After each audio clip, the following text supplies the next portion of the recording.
2 ಅರಳಿ ಎಲೆಯಿಂದ ನೀವು ಯಾರನ್ನು ಬೇಕಾದರೂ ವಶೀಕರಣಕ್ಕೆ ಮಾಡಿಕೊಳ್ಳಬಹುದು. ಈ ವಶೀಕರಣ ವಿಧಾನವನ್ನು ಮಾಡಲು ನಿಮಗೆ ಬೇಕಾಗುವುದು 4 ಲವಂಗ, ಸ್ವಲ್ಪ ಪ್ರಮಾಣದಲ್ಲಿ ಕುಂಕುಮ ಮತ್ತು 2 ಅರಳಿ ಎಲೆಗಳು ಬೇಕಾಗುತ್ತದೆ.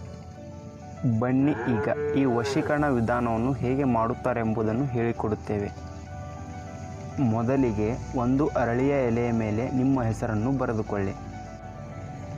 ನಿಮ್ಮ ಹೆಸರನ್ನು ಬರೆದ ಆದ ನಂತರ ಲೆಫ್ಟ್ ಸೈಡ್ ಒಂದು ಸ್ವಸ್ತಿಕ ಚಿಹ್ನೆಯನ್ನು ರಚಿಸಿಕೊಳ್ಳಿ. ಹೀಗೆ ಒಂದು ಸ್ವಸ್ತಿಕ ಚಿಹ್ನೆಯನ್ನು ರಚಿಸಿಕೊಳ್ಳಿ. ನೋಡಿ, ಈಗ ಮೊದಲಿಗೆ ನಿಮ್ಮ ಹೆಸರು ಮತ್ತು ಒಂದು ಸ್ವಸ್ತಿಕ ಚಿಹ್ನೆಯನ್ನು ಮಾಡಿಕೊಳ್ಳಬೇಕಾಗುತ್ತದೆ. ಈಗ ಎರಡನೆಯ ಎಲೆಯ ಮೇಲೆ ಮೊದಲಿಗೆ ಆ ವ್ಯಕ್ತಿಯ ಹೆಸರನ್ನು ಬರೆದುಕೊಳ್ಳಿ ಮತ್ತು ಪ್ಲಸ್ ಚಿಹ್ನೆಯನ್ನು ಹಾಕಿ ನಿಮ್ಮ ಹೆಸರನ್ನು ಬರೆದುಕೊಳ್ಳಿ. ಎರಡೂ ಹೆಸರು ಬರೆದು ಆದ ನಂತರ ಲೆಫ್ಟ್ ಸೈಡ್ ಒಂದು ಸ್ವಸ್ತಿಕ ಚಿಹ್ನೆಯನ್ನು ರಚಿಸಿಕೊಳ್ಳಿ. ನೋಡಿ ಸ್ನೇಹಿತರೆ, ಹೀಗೆ ಒಂದು ಸ್ವಸ್ತಿಕ ಚಿಹ್ನೆಯನ್ನು ರಚಿಸಬೇಕಾಗುತ್ತದೆ. ನೋಡಿ, ಮೊದಲಿಗೆ ಆ ವ್ಯಕ್ತಿಯ ಹೆಸರು ಪ್ಲಸ್ ಚಿಹ್ನೆ ಹಾಕಿ ನಿಮ್ಮ ಹೆಸರು, ನಂತರ ಒಂದು ಸ್ವಸ್ತಿಕ ಚಿಹ್ನೆಯನ್ನು ರಚಿಸಬೇಕಾಗುತ್ತದೆ. ಹೀಗೆ ಎರಡೂ ಎಲೆಯ ಮೇಲೆ ಹೆಸರುಗಳು ಬರೆದ ಆದ ನಂತರ ಈಗ 4 ಲವಂಗವನ್ನು ತೆಗೆದುಕೊಳ್ಳಿ.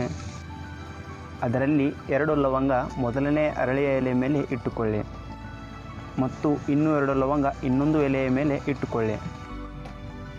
ಈಗ ಕುಂಕುಮವನ್ನು ತೆಗೆದುಕೊಂಡು ಈ 2 ಎಲೆಯ ಮೇಲೆ ಇದೇ ಪ್ರಕಾರವಾಗಿ ಹಚ್ಚಿಕೊಳ್ಳಿ.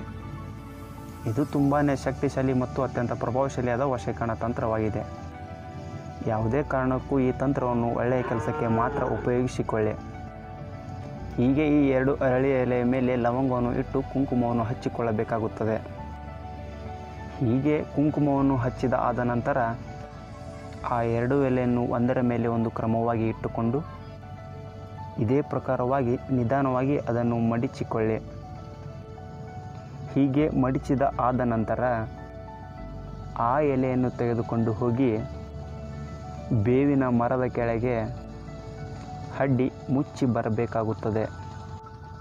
ಈ ವಶೀಕರಣ ವಿದ್ಯೆಯನ್ನು ನೀವು ಹೀಗೆ ಮಾಡಿದ್ದೇ ಆಗಿದ್ದರೆ ಆ ವ್ಯಕ್ತಿ ನಿಮ್ಮ ವಶಕ್ಕೆ ಗ್ಯಾರಂಟಿ ಆಗುತ್ತಾನೆ.